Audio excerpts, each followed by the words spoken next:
नमस्कार, स्वागत है आप सभी का महाबहस में और आपके साथ मैं हूं प्रीति बिष्ट। प्रियंका गांधी को महासचिव बनाने और पूर्वी उत्तर प्रदेश की कमान देते वक्त मास्टर स्ट्रोक और ट्रम्प कार्ड जैसे शब्दों का इस्तेमाल किया गया था। वहीं आज प्रियंका गांधी के रोड शो में प्रियंका के पोस्टर्स में उन्हें दुर्गा बताया गया, इंदिरा गांधी से यानी कि उनकी दादी से उनकी तुलना की गई, उन्हें बदलाव की आंधी बताया गया। कुल मिलाकर कांग्रेस की नई नवेली महासचिव प्रियंका ने आज तो कम से कम यूपी में डंका बजा ही दिया। कांग्रेस के कार्यकर्ता जोश से लबरेज दिखे। तो ये रिपोर्ट देखिए और फिर प्रियंका गांधी के पहले दिन पहले शो से आगे की लड़ाई को समझने की कोशिश करेंगे।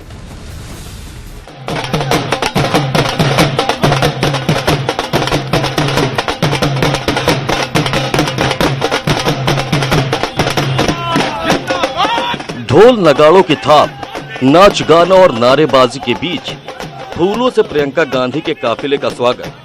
दरअसल कांग्रेस के कुनबे में आज जश्न की शाम उतरी है, क्योंकि उत्तर प्रदेश की सियासी पिच पर प्रियंका गांधी उतर आई। तो प्रियंका आने के बाद नए जोश के साथ कांग्रेस उभर रही है और निश्चित ही 2019 में आपको दिखाई देगा कि प्रियंका नहीं ये आंधी है। प्रियंका जी ने इसके आने से उनको उम्मीद बन गई है कि आने वाले समय में युवाओं को एक उचित स्थान मिलेगा और निश्चित तौर पर 2019 का लोकसभा जो चुनाव होगा उसमें युवाओं की अच्छी भागीदारी होगी। कांग्रेस का मास्टर स्ट्रोक मानी जा रही प्रियंका गांधी ने राहुल गांधी के साथ राजधानी लखनऊ में मेगा रोड शो करके अपने इरादे जता दी। वहीं राहुल गांधी ने अपना इरादा बताते हुए मिशन सरकार का ऐलान कर दिया। इनका लक्ष्य लोकसभा में जरूर है, मगर इनका लक्ष्य विधानसभा में कांग्रेस पार्टी सरकार बनाने का है।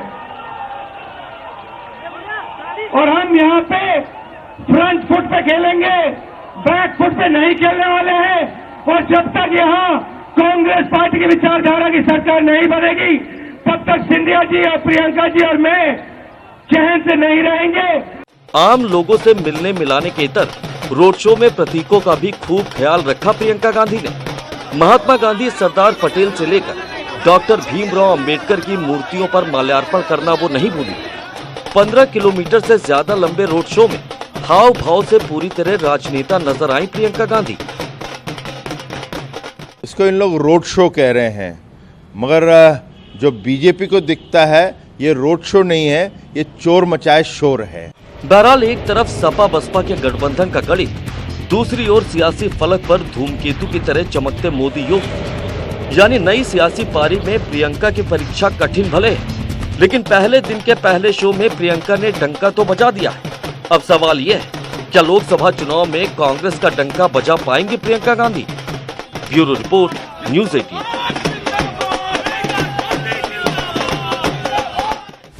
जी हाँ, बड़ा सवाल यही है जो जोश जो खरुश आज के रोड शो में दिखाई दिया कि अब वाकई में ये चुनाव में भी नजर आएगा। तो इस पर हम चर्चा करेंगे, पैनल भी हमारे साथ मौजूद है। लेकिन उससे पहले जो हमारा सवाल हमारी दर्शकों के लिए रहता है, आम जनता के लिए रहता है, तो वो हम आपसे पूछ लेते हैं। तो आज का हमारा सवाल है, क्या प्रियंका गांधी कांग्रेस को पार्टी नंबर 1 बना पाएंगी? तो आप हमारे ट्विटर हैंडल @महाबहस में अपनी राय और अपना वोट भेज सकते हैं। तो एक बार फिर से सुनिए हमारा सवाल, क्या प्रियंका गांधी कांग्रेस को पार्टी नंबर 1 बना पाएंगी? तो अपनी राय भेजते रहिए, अपना वोट करते रहिए और साथ में जो अब हम डिबेट करेंगे इस पूरे बड़ी मुद्दे पर, उस पर भी आप लगातार बने रहिए। और डिबेट के अंत में, इस प्रोग्राम के अंत में हम दिखाएंगे कि आप लोग क्या सोचते हैं, क्या इत्तेफाक रखते हैं कि जो रोड शो जिसे कामयाब बताया जा रहा है, यही कामयाबी चुनाव तक जारी रहेगी या फिर रोड शो और चुनाव में फर्क होता है? तो इसलिए अभी कुछ भी नहीं कहा जा सकता। तो ये प्रश्न है हमारा और इसका जवाब और अपनी राय आप हम तक पहुंचा सकते हैं। तो खास मेहमान हमारे साथ जुड़े हैं इस बड़े मुद्दे पर महाबहस करने के लिए। अमिताभ अग्निहोत्री जी, एग्जीक्यूटिव एडिटर हमारे साथ हैं। बहुत बहुत स्वागत है अमिताभ जी आपका। और साथ में आलोक अवस्थी जी, प्रवक्ता है भारतीय जनता पार्टी के नोएडा स्टूडियो से हमारे साथ जुड़े हैं। शुचि विश्वास, प्रवक्ता है कांग्रेस की। डॉक्टर सीपी राय, प्रवक्ता है पीएसपी के। अवधेश वर्मा जो दलित चिंतक है, और साथ में वरिष्ठ पत्रकार सुरेंद्र दुबे जी भी हमारे साथ जुड़े हैं। बहुत बहुत स्वागत है आप सभी खास मेहमानों का महाबहस में। तो अमिताभ जी, आज का रोड शो देखा, क्या जो पैरामीटर एक रोड शो की कामयाबी के होते हैं वो आज का शो पूरा करता है? ट्रेलर को देखकर क्या लगता है अब यहां से यूपी की सियासत कितनी बदलने वाली है, कितनी रणनीति बदलने वाली है बाकी दलों की? देखिए, ट्रेलर देखकर फिल्म का अंदाज, ये जो मुहावरा आया, ये सियासत के लिए नहीं है। मैंने सियासत में बड़े खूबसूरत खूबसूरत ट्रेलर देखे, लेकिन फिल्में चली नहीं। ये बॉलीवुड के लिए ठीक है, 100%। ट्रेलर हिट है तो फिल्म भी हिट है। मैं आज सुबह भी कह रहा था, ये सवाल बार बार कौंध रहा था, तो मैंने सुबह भी कहा था कि कोई भी बड़ा राजनेता जिसके पास बड़ा संगठन हो, बड़ी पार्टी हो, संसाधन हो, और उसके व्यक्तित्व में भी कुछ आकर्षण हो, तो बड़ा रोड शो एक सामान्य बात है, हो जाता है, कोई उसमें दिक्कत नहीं। लेकिन रोड शो आईना नहीं हो सकता जनता के पॉपुलर सपोर्ट का। नहीं, एक ताजा उदाहरण उत्तर प्रदेश का ही दे दूं। 2017 के चुनाव में अखिलेश जी और राहुल जी का रोड शो था, अच्छे थे, भीड़ थी खूब, तिल रखने की जगह नहीं थी। मोदी जी का रोड शो भी झमाझम था। मायावती जी रोड शो करती नहीं, उनका भी उतना ही झमाझम होता।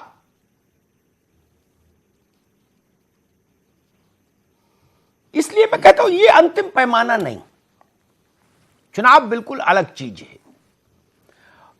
रोड शो प्रबंधन के जरिए अच्छा किया जा सकता है, चुनाव केवल प्रबंधन से नहीं हो सकता। यह बुनियादी फर्क है।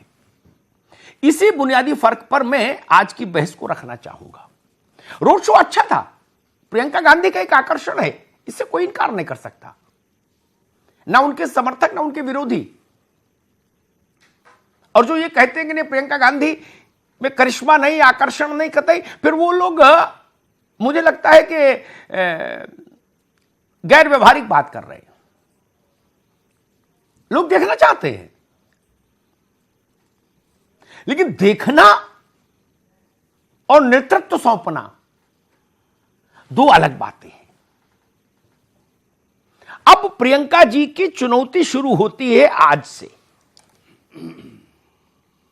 अब राहुल जी वापस आ गए आज शाम की फ्लाइट से दिल्ली। अब लड़ाई प्रियंका के कंधों पर होगी उत्तर प्रदेश में। मैं कोई भविष्यवाणी करना नहीं चाहता, ना करने के कभी पक्ष में रहता हूं कि कैसा होगा, सफल होंगी असफल होंगी, यह आज का विषय नहीं, और कोई भविष्यवाणी कर भी नहीं सकता। लेकिन हां, इतना जरूर है, कांग्रेस के कार्यकर्ताओं में एक नया जोश प्रियंका ने भर दिया। और राहुल गांधी ने आज पीसीसी में जो बात और तमाम बातें कही वो तो ठीक ही हैं, उनकी अपनी पार्टी लाइन थी वो। लेकिन एक बात मुझे लगता है कांग्रेस के एटा, इटावा, फर्रुखाबाद, जालौन, हमीरपुर, झांसी, अंबेडकर नगर में जो कार्यकर्ता बैठा है, गाजीपुर, बलिया,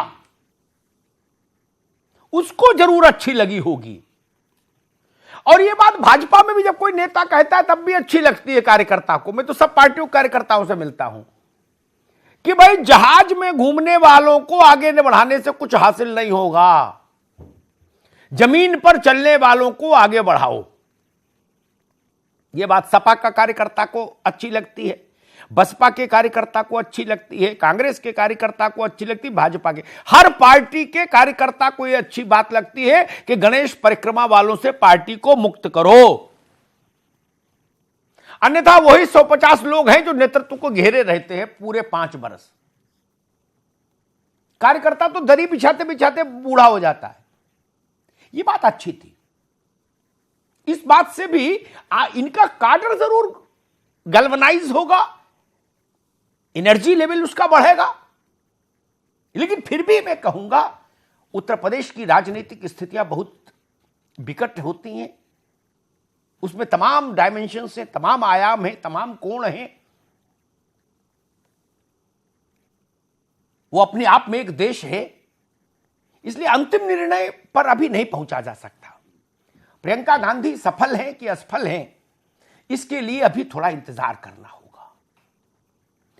मैं शुचि विश्वास से बात शुरू करूंगा। आज का दिन कांग्रेस का दिन है, प्रियंका का दिन है। Shuchi ji, how is the josh? जी, it's always awesome, it's rocking always.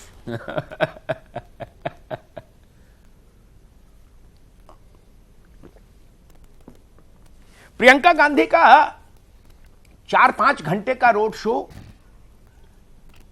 स्वाभाविक है भीड़ थी। आपकी पार्टी के प्रदेश भर से कार्यकर्ता नेता आए थे, भीड़ होनी ही थी। लेकिन इस रोड शो के बाद का जो रोड है, जहां से ये रोड शो समाप्त होता है, वहां से जो सड़क शुरू होती है, चुनाव की सड़क, वो खुरदुरी भी है, पथरीली भी है, कहीं कहीं रपटीली भी है। तो कांग्रेस का इम्तिहान अब शुरू होगा। ठीक बात है शुचि विश्वास? जी बिल्कुल, मैं दो बातें कहूंगी। एक तो आपने शुरू में कहा खूबसूरत ट्रेलर, तो मुझे आपत्ति है, खूबसूरत ट्रेलर जैसी बात नहीं है। दूसरा, आपने हाउस द जोश, ये भी एक फिल्म का ही डायलॉग है। पहले सेना के पराक्रम के लिए फिल्में बनाई जाती थी, अब राजनेताओं के पराक्रम को दिखाने के लिए बाकायदा फिल्में बनाई जाती हैं। दोनों में भेद है। तीसरा, प्रदेश में उनकी पहली विजिट थी और कार्यकर्ताओं में ही नहीं, जैसा कि आपने कहा, लोगों की जन सहभागिता, ये हमारी मजबूती है। हमारा जोश लोगों से चेक होता है। तो जनमानस की जो सहभागिता है, लोगों में जो उत्साह है, लोग जो उनमें इंदिरा जी की छवि देखते हैं, जो वर्तमान सरकार से त्रस्त हैं और एक विकल्प के तौर जी पर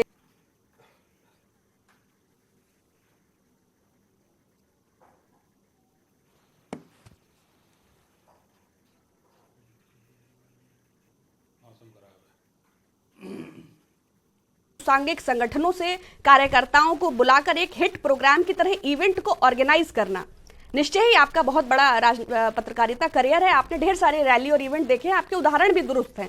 लेकिन मैं एक कांग्रेस कार्यकर्ता के तौर पर पूरे दिन भी थी और पिछले हफ्ते से भी देख रही हूं, ये सब स्वतः होने वाली प्रक्रिया थी। अगर स्वतः रोड भरी है, अगर स्वतः होर्डिंग्स लगे हैं, अगर स्वतः लोग पूरे दिन अपनी लिए खुद मौजूद हैं, तो उसमें हमीरपुर का भी कार्यकर्ता है, जालौन का भी है, और वो भी जो सक्रिय राजनीति में नहीं है। तो ये एक स्वागत योग्य सराहनीय कदम है। उनकी सौम्यता और जो उन्होंने एक आवाहन किया एक रूपता का, ये चीज बहुत पॉजिटिव है हमारे लिए भी और देश के लिए भी। जी जी, ठीक बात, बिल्कुल ठीक बात कही। एक दो बातों पर मैं टिप्पणी करके बाकी फिर मेहमानों के पास जाऊंगा।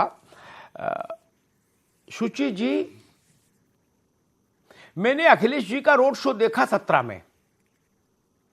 अद्भुत रोड शो था, अद्भुत। और शायद अगर मैं सही याद कर रहा हूं, गोरखपुर और बनारस में अद्भुत रोड शो था। भाजपा वाले उस दिन चिंतित भी बहुत थे कि बनारस और यहां इतना बड़ा रोड शो हो रहा है, लेकिन नतीजे, शिवपाल जी ने रैली की, उसमें भी खूब भीड़ जुटी। रघुराज प्रताप राजा भैया ने रैली की, उसमें भी खूब भीड़ जुटी। और सब यही कहते हैं कि भाई ये स्वतः स्फूर्त आई हुई भीड़ है। लेकिन सच्चाई ये है, ये बात सब जानते हैं, टीवी पर कोई नहीं मानेगा, सच्ची बात है, मैं मनमाना भी नहीं चाहता। भीड़ नहीं आती स्वतः कहीं, वो दौर हिंदुस्तान में बीत गया। अब भीड़ का प्रबंधन है मित्र, जो जैसे कर ले। बसें भी लगानी पड़ती हैं, ट्रेन भी लगाना पड़ता है, आलू की सब्जी और पूड़ी की व्यवस्था भी करनी पड़ती, चाहे भाजपा करे, चाहे कांग्रेस, चाहे सपा, चाहे बसपा, और चाहे शिवपाल यादव की पार्टी करे। यह भी सच्चाई है, इसमें मैं किसी एक के लिए नहीं कह रहा, सबके लिए कह रहा हूं। आलोक अवस्थी जी, आपकी पार्टी ने भी प्रियंका गांधी का आगाज देखा होगा। उत्तर प्रदेश की जमीन पर उनकी पॉलिटिकल लॉन्चिंग। अभी तक वो आती थी तो केवल अपनी मां और भाई की कंस्टिट्यूंसी तक अपने को महदूद रखती थी, सीमित रखती थी। अब वो उत्तर प्रदेश भर और देश भर में प्रचार के लिए आई हैं। ये पूरा दृश्य देखकर भारतीय जनता पार्टी का आकलन प्रियंका के बारे में एक प्रश्न और उसका उत्तर, चूंकि हमको मालूम है, जनता भी जानती कि आपको क्या कहना है, तो उससे अलहदा भी एक सवाल पूछ लूं, वरना बड़ा मोनोटोनियस हो जाएगा उत्तर, क्योंकि सवाल भी पता है और उत्तर भी पता है, तो मजा क्या। क्या भारतीय जनता पार्टी को अब अपनी पहले बनाई गई लोकसभा चुनाव की रणनीति में किसी प्रकार की तब्दीली की जरूरत महसूस होगी? अमिताभ जी, मैं आपकी बात से पहली बात से शुरू करता हूं। देखिए, जब चुनाव होता है तो दिल्ली से तमाम प्रचारक आते हैं, स्टार प्रचारक आते हैं, और हम लोकतांत्रिक व्यवस्था का सम्मान करते हैं। श्रीमती प्रियंका वाड्रा जी का भी सम्मान करते हैं, वो आई हैं उत्तर प्रदेश में, बहुत अच्छी बात है। लेकिन वो उत्तर प्रदेश में ऐसा नहीं कि नहीं है, वो 2004 से आ रही हैं उत्तर प्रदेश में, और हम बराबर देखते जा रहे हैं कि वो 2 लोकसभा क्षेत्र के में सीमित रही हैं, लेकिन उस लोकसभा क्षेत्रों की स्थिति क्या रही है 2017 में कि 10 सीटों में वो 2 सीटों पे पहुंच गई हैं। आज स्थिति क्या आ गई है कि जब राहुल जी भी आए थे तो फावड़ा कुदाल लेके फोटो खिंचाई थी, लेकिन नतीजा क्या निकला? वो भी एक शो था, फ्लॉप हुआ। उसी तरीके से 2017 में 2 लड़के आए थे उत्तर प्रदेश के, खूब लंबा रोड शो हुआ था, नतीजा क्या हुआ? एक साथ में पहुंचा और एक जो है विपक्ष में बैठा। फिर अब मैं कहता हूं कि कांग्रेस जो है, मैं एक नारा लाया था, इंदिरा लाओ देश बचाओ। सोनिया जी आई, उसके बाद बोले सोनिया लाओ कांग्रेस बचाओ, नहीं तो कांग्रेस खत्म हो रही है। अब आज प्रियंका लाओ तो राहुल बचाओ। तो साफ साफ बात है कि नेतृत्व का जो अभाव आ रहा है कांग्रेस में, उसकी वजह से प्रियंका गांधी वाड्रा जी को लाए हैं, मुझे कोई इतराज नहीं है। दूसरी बात मैं कहूँगा कि जो आप भारतीय जनता पार्टी के रणनीति के बारे में जो बात कर रहे हैं, हमारी रणनीति सिर्फ एक है, हम 51% मतदान कैसे भाजपा के पक्ष में पड़े उसके लिए चिंता कर रहे हैं। उस पर मोदी जी के कराए हुए गरीबों के प्रति जो कार्य है उसको लेकर के जनता के बीच में जा रहे हैं।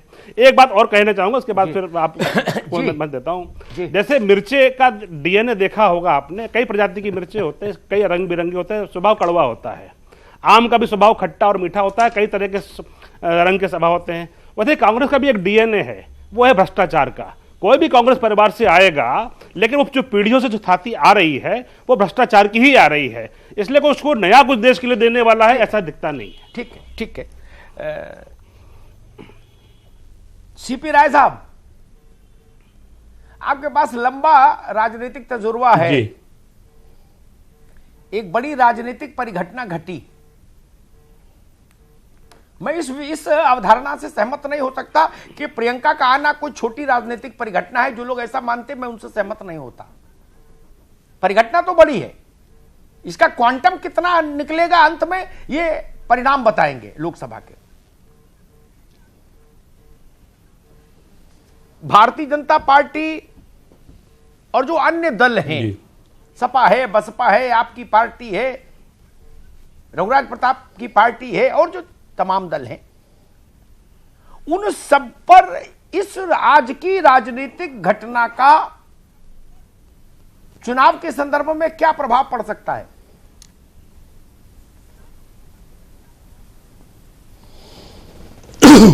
देखिए, आपने अभी कुछ रोड शो का जिक्र किया, रैलियों का जिक्र किया। पिछले 1-1.5 साल में आप देख रहे होंगे, रघुराज, वो जो आपने सवाल किया उसका भी जवाब दूंगा। पिछले 1-1.5 साल में आप देख रहे होंगे कि उत्तर प्रदेश की सड़कें मौन हैं। डॉक्टर लोहिया ने कहा था कि अगर व्यवस्था बदलनी या संसद में सरकार बदलनी है तो संसद नहीं बल्कि चौराहों को गर्म करो। वो काम पिछले 3 महीने में केवल हमारी पार्टी ने और शिवपाल सिंह यादव जी ने किया है। और जितना बड़ा रोड शो जो शाम को 4 बजे खत्म होना था, सुबह 9 बजे शुरू होकर के 11 बजे खत्म हुआ रात को टूडला में, थोड़े से किलोमीटर है वो फिरोजाबाद लोकसभा क्षेत्र के। और सहारनपुर से लेकर के बलिया तक जितनी सभाएं हुई, और आज जो सभा हुई प्रतापगढ़ में, सारी विशाल सभाएं हुई, और लखनऊ की सड़कों पर जो प्रदर्शन हुआ। तो अगर यहाँ पर कोई लड़ाई लड़ रहा है सत्ता से और कोई बड़ी ताकत शो कर रहा है और कोई जन समर्थन शो कर रहा है, तो वो तो शिवपाल सिंह यादव जी हैं। जहाँ तक प्रियंका जी का सवाल है, हम इससे बिल्कुल इनकार नहीं कर सकते कि राष्ट्रीय पैमाने पर कांग्रेस पार्टी एक सेकुलर पार्टी है, उसका इस देश में योगदान है, और कांग्रेस पार्टी इकलौती ऐसी पार्टी जिसने कभी भारतीय जनता पार्टी से हाथ नहीं मिलाया। हमारा ये मानना है, और हमारा ये भी मानना है कि राष्ट्रीय स्तर पर कोई अगर विकल्प बनेगा तो वो कांग्रेस को माइनस करके नहीं बन सकता। और उत्तर प्रदेश में श्री शिवपाल सिंह यादव प्रगतिशील समाजवादी पार्टी को माइनस करके कोई सोचे कोई विकल्प बन जाएगा तो भी गलत साबित होगा।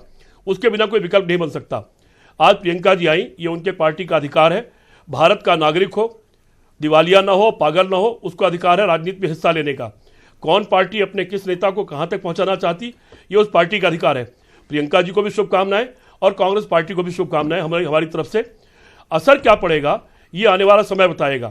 अगर कांग्रेस पार्टी भी ये सोचे कि अकेले चलने की कोशिश करेगी और अन्य जो सचमुच सेकुलर पार्टियां और लड़ने वाली पार्टियां आने वाला समय बताएगा। ठीक है, ठीक है सीपी राय, तो शायद परिणाम उतना अच्छा नहीं दिखेगा। ठीक है जी, ठीक है। अवधेश वर्मा भाई, जब ये किसी पार्टी पर कोई फर्क ही नहीं पड़े तब तो फिर पार्टियों को बुलाना ही बंद करें हम शो में। कोई भी किसी भी पार्टी में एक बड़ी घटना घटती है, मेरा तजुर्बा कहता है उससे अच्छे या बुरा के रूप में सब पार्टियां प्रभावित होती हैं, ये जान लो। ये ऐसा मसला नहीं कि वो आंतरिक मामला है ना। मोदी जी आए थे तब भाजपा का आंतरिक मामला ही था, बिल्कुल। आलोक अवस्थी की पार्टी का गोवा में फैसला हुआ था कि Modi ji prime minister candidate होंगे। एम आई राइट आलोक अवस्थी? जी। उस आंतरिक फैसले ने क्या किया? बिल्कुल सबकी दुकानें बह गई ना। ये आंतरिक क्या होता भाई राजनीति में? बिल्कुल अमिताभ जी। अवधेश वर्मा, आज की घटना उत्तर प्रदेश की परिस्थितियों में जो राजनीतिक परिस्थितियां हैं उसमें आप इसका आकलन कैसे करते हैं? एक और दूसरा एक बात और कह दूं, मैंने समाजवादी पार्टी के मित्रों को भी बुलाया था लेकिन उन्होंने कहा कि भैया मामला बड़ा नाजुक है, इसमें नहीं बोलेंगे। अभी शायद कुछ वो वेट एंड वॉच की स्थिति में है कि देख समझ लें। एक किसी साइट पर अभी मैं देख रहा था शो में आने से पहले, अवधेश एक सेकंड में फिर आपके पास आ रहा हूं, जिसमें किसी हिंदी अखबार की वो साइट थी, अब आजकल फेक भी होती है, पता नहीं असली है कि नकली है, जिसमें अखिलेश जी के हवाले से यह था कि आज की घटना के बाद उनसे किसी ने पूछा तो उन्होंने कहा कि हम सब साथ हैं। अब यह मामला और पेचीदा हो गया। अगर हम सब साथ हैं ये बात वो कह रहे हैं तब तो मामला गंभीर हो गया। क्या इस बात में देखिए अमिताभ जी, बसपा की सहमति भी शामिल है? ये भी समझना पड़ेगा भाई। अब ये तो एक उसमें दो प्रोपराइटर हैं, फैसला अकेले कैसे हो सकता है? अवधेश वर्मा बिल्कुल बिल्कुल अमिताभ जी, देखिए जहां तक सवाल है कि सपा और बसपा क्या सोचती है तो इनके गठबंधन के नेता जाने, लेकिन एक चीज में आपने बहुत सही कहा, मैं सुबह से आपका विश्लेषण सुन रहा था। एक तरफ 46% वोट जो आंकड़े बताते हैं वो इंटैक्ट अपनी तरह खड़े हैं, दूसरी तरफ भारतीय जनता पार्टी का अपना वोट बैंक है। अब सवाल है कि जब प्रियंका गांधी की आज एंट्री हुई, अमिताभ जी एक चीज आप देखा होगा कि प्रियंका गांधी एक जब हमने सुबह देखा कि राहुल गांधी ने एक ट्वीट किया कि मैं लखनऊ आ रहा हूं और हमारे साथ प्रियंका गांधी जी और ज्योतिबा राव सिंधिया जी भी आ रहे हैं। इसका मतलब कि राष्ट्रीय अध्यक्ष जी इनके कांग्रेस के यहाँ एक मेगा शो करने आ रहे हैं और उनके साथ ये दोनों लोग आए। और निश्चित तौर पर आपने देखा होगा कि मुद्दा भी वही था कि उन्होंने राफेल, आपने देखा होगा बीच में जब इनका शो चल रहा तो राफेल एक बार उठाया, फिर चौकीदार चोर है ये मुद्दा उठाया। तो निश्चित तौर पर वो जो इनकी जो वार था सीधे तौर पर भारतीय जनता पार्टी के वोट बैंक पर वार कर रहे थे, जो इनके रोड शो में दिखता हुआ आ रहा था। और भारतीय जनता पार्टी उधर, अभी आपने देखा होगा भारतीय जनता पार्टी के प्रवक्ता करें कि हम तो 51% की लड़ाई लड़ रहे हैं, जब एक तरफ 46% इंटैक्ट है, ये लोग लड़ाई लड़ रहे हैं। तो अगर इनके परिदृश्य को आज की डेट में देखो तो अगर 46% इंटैक्ट रहा तो ये तो गठबंधन तो एक तरीके से एकदम क्लीन स्वीप निकल जा रहा है। और ये लोग आपस में जो संघर्ष दिख रहा है वो संघर्ष होगा।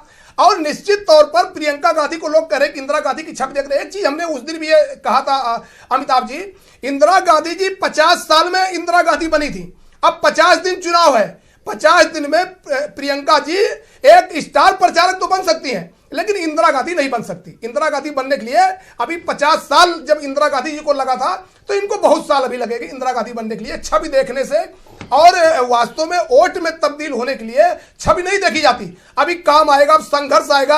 अब उत्तर प्रदेश में देखने वाली बात है मुद्दे क्या है। आज तो इनके मुद्दे, आज अभी हमने कांग्रेस का ट्वीट देखा, कांग्रेस कह रही कि मैं उत्तर प्रदेश में सरकार बनाने के लिए संघर्ष। तो अभी पहले तो ये लोग ये तय कर ले कि अभी जो इनका मेगा शो चल रहा है, रोड शो चल रहा है, जो संघर्ष चल रहा है वो उत्तर प्रदेश के चुनाव के दृश्य में चल रहा है कि आने वाले समय में लोकसभा चुनाव के लिए चल रहा है। तो पूरी तरीके से अगर अभी आप देखिए तो सभी लोग अपने अपने बैक फुट पे खेल रहे हैं, जो बहुत बड़ा मुद्दा है। अवधेश वर्मा, ठीक है अवधेश वर्मा, एक बात कह के मैं सुरेंद्र दुबे जी के पास जाऊंगा, लेकिन ब्रेक के बाद जब आऊंगा तो उस बात पर आपसे विस्तार से बात करूंगा। एक बड़ी पुरानी कहावत है, हमारे बाबा भी कहा करते थे, हमारे पिताजी भी कहा करते थे कि तोप का लाइसेंस मांगो तो बंदूक का मिलता है। ठीक, मसला मेरे जहन में यह है कि अभी गठबंधन का कोई दरवाजा खुला है क्या रीअलाइनमेंट का? यह आपका सवाल है, इस पर चिंतन मनन कर लो, गंभीर सवाल है। ब्रेक के बाद इस पर पूछेंगे, क्योंकि कुछ हवाएं ऐसी भी आ रही हैं, उनको भी समझना पड़ेगा। सुरेंद्र दुबे जी, इंदिरा गांधी की पोती जी प्रियंका वाड्रा गांधी सक्रिय राजनीति में, अवधेश ने कहा कि चेहरे के मिलान से कोई बहुत फर्क नहीं पड़ता। हां, बहुत तो नहीं पड़ता, लेकिन ये हिंदुस्तान है, थोड़ा पड़ता है। मैंने राजीव गांधी की एंट्री देखी थी, लॉन्चिंग। एक तरफ विश्वनाथ प्रताप थे, एक तरफ नारायण दत्त जी थे, लॉन्च करने आए थे। तो जब मैं वहां से चला, भीड़ चली, आलोक अवस्थी जी सुन लीजिए, तो वो चर्चा कर रही थी, भैया राज देखो कैसा, बिल्कुल मतलब जो है, अरे कश्मीर के हैं भाई, क्या उसका भी एक सौष्ठव है। इंदिरा जी की भी मैंने एक सभा देखी, उनके परंपरागत भारतीय परिधान पर फर्रुखाबाद का ग्रामीण ज्यादा मोहित था। उन्होंने क्या कहा इस पर ज्यादा चिंतन नहीं कर रहा था सभा के बाद, वो इस पर मोहित था कि पल्ला जो है सिर पर रहा। ये भारत है मित्र, इसकी तासीर और इसका मिजाज थोड़ा थोड़ा अलग है। सुरेंद्र दुबे जी, खैर आपको क्या लगता है इस घटना का उत्तर प्रदेश की राजनीतिक जो समीकरण है फिलहाल, उन पर क्या असर पड़ सकता है? कांग्रेस को अगर बढ़त मिलेगी तो घाटा किसका होगा, गठबंधन का कि भाजपा का? चाहे जितनी बढ़त मिले, 1%, 2% या 100%, जो भी मिले। देखिए, एक बात लगभग तय मैं मानता हूं कि पहले जो फाइट डायरेक्ट थी, गठबंधन बनाम बीजेपी, अब वो ट्रायंगुलर फाइट हो गई। तो जब वो ट्रायंगुलर फाइट हो गई तो जाहिर है वोट तो बटेगा ही। अब बहस इस पर है कि किस बात पर बटेगा। एक तो माना जा रहा है कि साहब वो सवर्ण वोटर वो बीजेपी के पास रहेगा कि कांग्रेस के पास आएगा, क्योंकि बाकी जहां बैकवर्ड और दलित की बातों में लोग मान रहे हैं अभी कि वो एक जगह अपना गठबंधन में रहेगा। मैं उससे बड़ी बात ये सोचता हूं मेरे दिमाग में कि जैसे जब 14 में नरेंद्र मोदी आए तो उनका सबसे बड़ा संबल कौन था? युवा वोटर। वो युवा वोटर जो आज सोशल मीडिया से पूरा कैंपेन चलाता है वो पूरा मोदी जी के साथ लगा, क्योंकि वो अपने रोजगार को लेकर के बहुत चिंतित था। जो मैं समझ रहा हूं, हो सकता मेरा परसेप्शन गलत हो, वो युवा वोटर अब बहुत निराशा के उसमें है और उसको लगता है कि उससे जो वादा किया गया वो पूरा नहीं हुआ। देखिए, जो भूखा है, आप बहुत अच्छे होंगे, आंकड़ों में आपने जीडीपी बढ़ा दी होगी और दुनिया भर में हमारी इमेज बढ़ा दी होगी, लेकिन जब हम भूखे हैं तो हमारी पहली चॉइस क्या है कि ऐसा कौन है जो हमारा पेट भर सकता है, न पूरा सही थोड़ा ही भर जाए। तो मुझे लगता है वो युवा वोटर को प्रियंका गांधी आकर्षित कर सकती है। ये मेरा एक परसेप्शन। लेकिन क्या गरीबी हटा पाए थी? गरीब को हटाने के अलावा? ठीक है आलोक भाई, ब्रेक के बाद आएंगे, तब इस वाक्य प्लीज सुनिए, छोटा सा, ठीक है सुरेंद्र भाई, सुनिए आलोक जी, सुनिए, मर्यादा है। अमिताभ जी, इससे पहले रायबरेली अमेठी में प्रचार करती रही, हालांकि विधानसभा चुनाव में हमने देखा कि नतीजे काफी खराब रहे थे। तो अब अपनी मां और भाई की सीमा से बाहर निकलकर प्रचार करना और पूर्वी यूपी की कमान संभालना, पूरे राष्ट्रीय महासचिव हैं ही प्रियंका गांधी, तो उनके लिए भी कितनी बड़ी चुनौती अब ये साबित हो सकती है? देखिए, मैं अगर इसको एक रूपक के जरिए कहूं तो मैं कहूंगा प्रियंका गांधी को अग्निपथ से गुजरकर विजय पथ पर जाना होगा और पार्टी को ले जाना होगा उत्तर प्रदेश में। विजय पथ तक जाने का रास्ता अग्निपथ से ही गुजरेगा। बहुत कठिन है डगर पनघट की। शुचि जी, एक तरफ भारतीय जनता पार्टी है जिसके पास एक बड़ा आइकॉनिक फेस है, मजबूत संगठन है, बूथ लेवल पर संगठन है, जिसके पास दोनों जगह सरकारें हैं। दूसरी तरफ वो गठबंधन है जिसके पास सामाजिक समीकरणों का एक बहुत ही प्रभावशाली सम्मेलन है, जो लगभग 45-46% वोट का गठजोड़ है।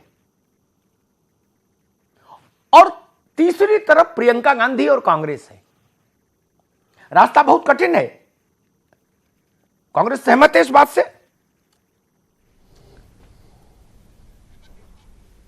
हाँ अमिताभ जी, आपने कहा कि एक और भाजपा है जिसके पास आइकॉनिक फेस है, एक ऐसा फेस जिसको हजारों करोड़ रुपए लगाकर एक ऐसे महामानव की तरह एक ऐसी मशीनरी के द्वारा तैयार किया गया है जो एक सेल्फ प्रोक्लेम्ड ग्लोरीफाइड कैरेक्टर है, जिसके ट्वीट्स भी और जिसके फेसबुक भी और जिसकी फोटोशॉप भी, और जिसको इस एक डिजाइनर एनिमेटेड के एक महामानव के तौर पे प्रोजेक्ट करने के लिए बीजेपी का बहुत बड़ा खर्चा भी है, जो हमारे टैक्स पेयर्स के पैसे से एक इवेंट में 4 बार कपड़े बदलता है, जिसका खरबों रुपए का एक आरटीआई के मुताबिक एक्सपेंस है, जो विश्व का नेता है।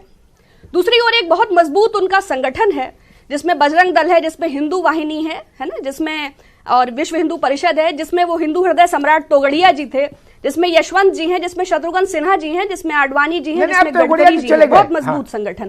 तीसरा अलग पार्टी बना ली। देखिए गठबंधन। तीसरी ओर नहीं, मैं आपकी बात उत्तर ही पे ही आ रही हूं। तीसरी बात आपने कहा, जनता को नहीं जोड़ा आपने। भारतवर्ष की पीड़ित जनता भी है। अभी गरीबी का उदाहरण दिया था, जो काला धन ला रहे थे वो सफेद धन लेके अपने मित्रों को एंटीगुआ की नागरिकता दिला के बिठा रहे हैं। एक नया भारत बना रहे हैं जहां मॉब लिंचिंग्स वैलिड होंगी, है ना।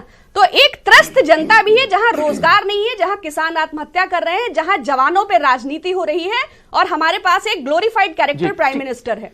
तो ये संविधान से चलने वाला देश है। हम लोकतंत्र और उसके मूल्यों की रक्षा करने के लिए प्रयत्नरत हैं, कटिबद्ध हैं, और हमारी पावर हमारी डेमोक्रेसी में है। उसके हितों को सेव करने के लिए हम आगे बढ़ेंगे, और हमें स्वाभाविक है सबकी पावर डेमोक्रेसी में ही है। डेमोक्रेसी से परे कोई नहीं। एक ने परे जाने की कोशिश की थी, उनको भी बांध के पीछे ले आई थी जनता। ये जनता की ताकत है, इस पर तो मुझे कभी कोई शक नहीं रहा। आलोक अवस्थी कुछ हाथ उठा रहे थे कहने के लिए। आलोक जी।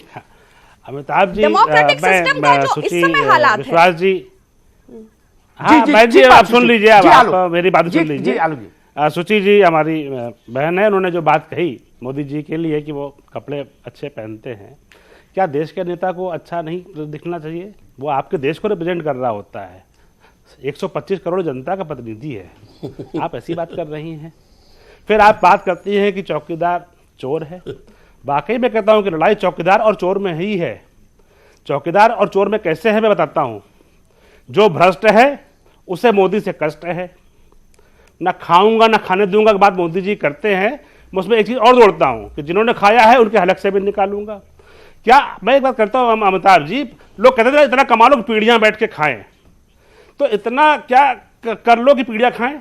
देश का एक परिवार है, 3 पीढ़ी से खा रहा है, ना नौकरी है ना बिजनेस है, उसके बाद भी 650 करोड़ रुपए की देनदारी इनकम टैक्स में का नोटिस है कि 650 करोड़ जमा करो। तो ये सीधी सीधी बात है, एक साफ साफ आर और पार दिखाई पड़ रहा है कि कौन चोर है और कौन चौकीदार है। और जितने और दल भी इकट्ठा हुए, क्यों इकट्ठा हुए हैं? सबके खिलाफ सीबीआई या भ्रष्ट आचरण के कारनामे दर्ज हैं, और हमारे शासनकाल में दर्ज नहीं है। 1996 में लालू यादव पे केस हुआ था, 2010 में स्टालिन पे केस था, 2005 में मायावती जी के ऊपर केस हुआ था, उसके बाद जो है मुलायम सिंह जी के पे केस हुआ था। तो ये सारे चीजें स्पष्ट दिखाई पड़ रही है लोगों को कि चौकीदार का गिरेबान जो कि हाथ में ये पहुंच गया है, हाथ जो गिरेबान पे कैसे बचे, तो इकट्ठे हो जाओ। ठीक है, ठीक। सीपी राय साहब, उत्तर प्रदेश और बिहार, बाकी देश का तो चर्चा नहीं करूंगा, उत्तर प्रदेश और बिहार में तमाम मुद्दे, तमाम बड़ी बड़ी पॉलिटिकल बहसें, क्या गांधी जी कहते थे, क्या दीनदयाल जी कहते थे, क्या लोहिया जी कहते थे, क्या जयप्रकाश जी कहते थे, नरेंद्र देव कहते थे, सब छोड़ के अर्थमेटिक पर चुनाव बहुत कुछ टिकता है। लालू नीतीश एक हुए तो बिहार का अर्थमेटिक बदल गया एक झटके में। उत्तर प्रदेश में मुलायम सिंह काशीराम एक हुए थे, वो समय था जब हिंदुत्ववादी राजनीति अपने शिखर पर थी, परिणाम बदल गया। उत्तर प्रदेश में फिर एक वैसा ही अर्थमेटिक है। तो क्या इस चुनाव को ये तमाम जो टीवी की बहस के मुद्दे हैं ये प्रभावित करेंगे या अंकगणित प्रभावित करेगा?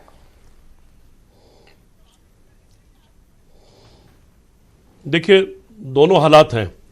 2009 आपको याद होगा, उस वक्त हमारी पार्टी से कांग्रेस पार्टी ने केवल 12 सीटें मांगी थी, हमने नहीं दी थी और सब पार्टियां अलग अलग लड़ी थी और 23, 21 और 20 सीटें जीती थी। कांग्रेस पार्टी अकेले भी 21 जीत गई थी।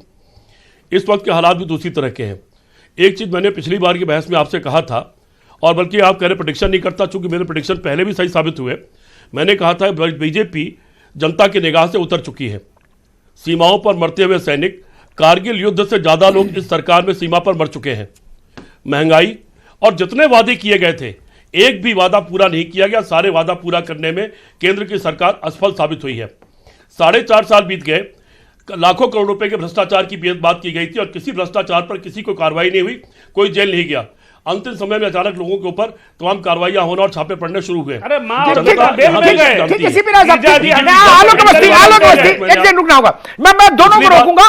ठीक है सीपी राय साहब, आपकी बात आई। ठीक है अवधेश वर्मा, ठीक है राय साहब, मैं अवधेश वर्मा, मेरा सवाल 30 सेकंड। अगर प्रियंका गांधी कुछ गेन करेगी तो किसके हिस्से का केक कटेगा?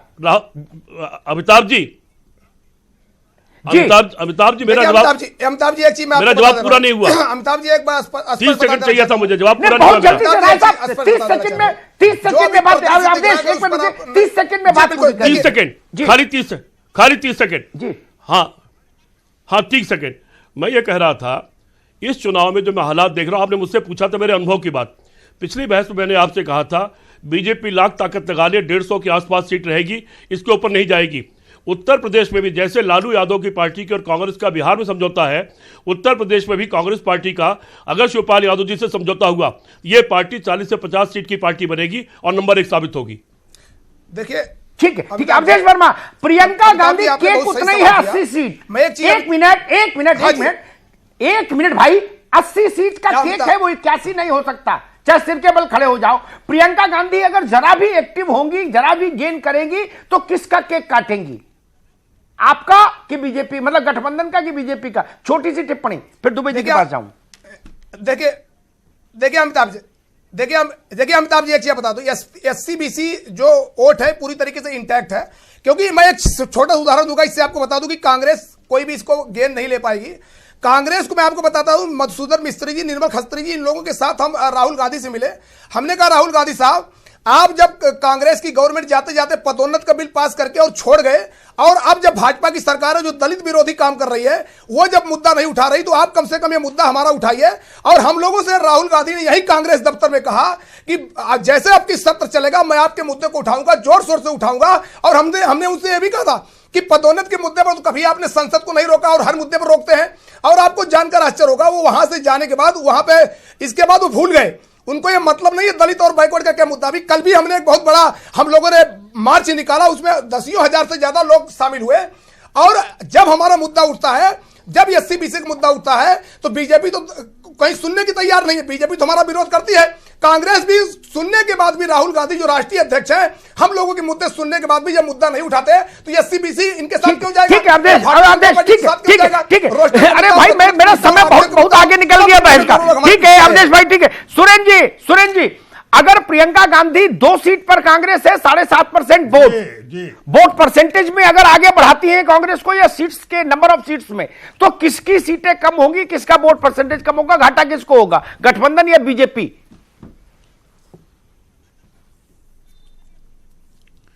नहीं, घाटा तो सीधे सीधे बीजेपी को होगा।